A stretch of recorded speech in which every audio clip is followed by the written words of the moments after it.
Welcome back to the Ed Show. The Ron Paul campaign has landed the endorsement of a reverend whose beliefs are absolutely jaw-dropping. The Reverend Philip G. Kaiser thinks homosexuals should be executed.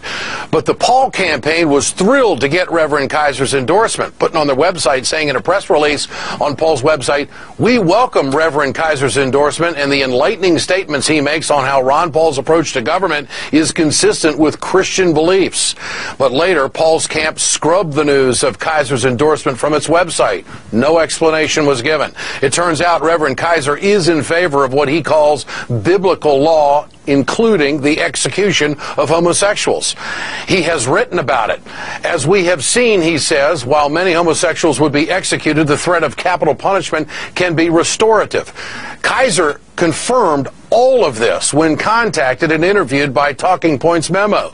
He said he didn't see much hope for it happening anytime soon. But he did say, under a Ron Paul presidency, states would be freed up to not have political correctness imposed on them. I'm joined tonight by Mike Rogers, Managing Director of RawStory.com. Mike, good to have you with us tonight. The Paul campaign welcomed the Reverend's endorsement. Now, we're talking about a Reverend who makes extremists look tame by comparison. What do you make of this, and is this damaging? Well, I think that this is typical Ron Paul. You know, we've seen him kind of disavow things he said in the past, and he likes to work this kind of what he wants to market as a kind of libertarianism, but this is, you see, is the end result. He wants to free up states to be able to do things like this Reverend wanted. So it's no surprise that he touted his endorsement, and then with the sheer insanity of such statements, I think that the pressure came that he had to get it down. Do you think that the Paul camp just didn't vet the Reverend very well, and maybe they didn't know he had said that?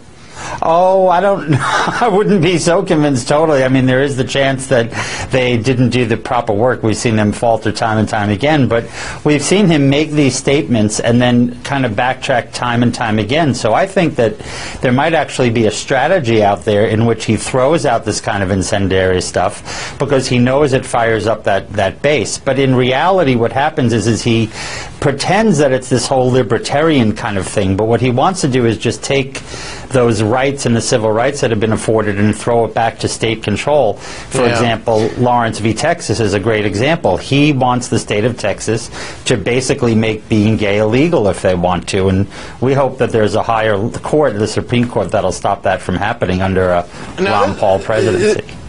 Yeah, this is pretty much in the context of Paul trying to disavow other extreme positions in these newsletters years ago that are now dogging his campaign.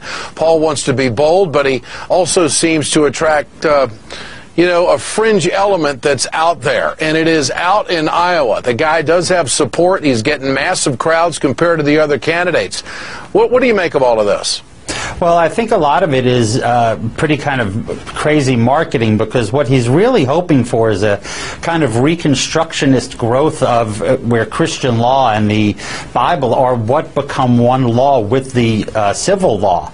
It's interesting, these are the guys who scream the most about the infringement of Sharia law supposedly coming to our country.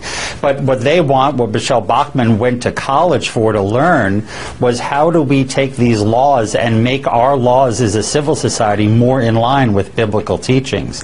And I think that those are the people that Ron Paul is trying to signal by this, and it puts out the kind of message that he's looks for in a positive way, and then has to backtrack, as we've seen time and time again. I think he's feeding the fire and knows what he's doing with that.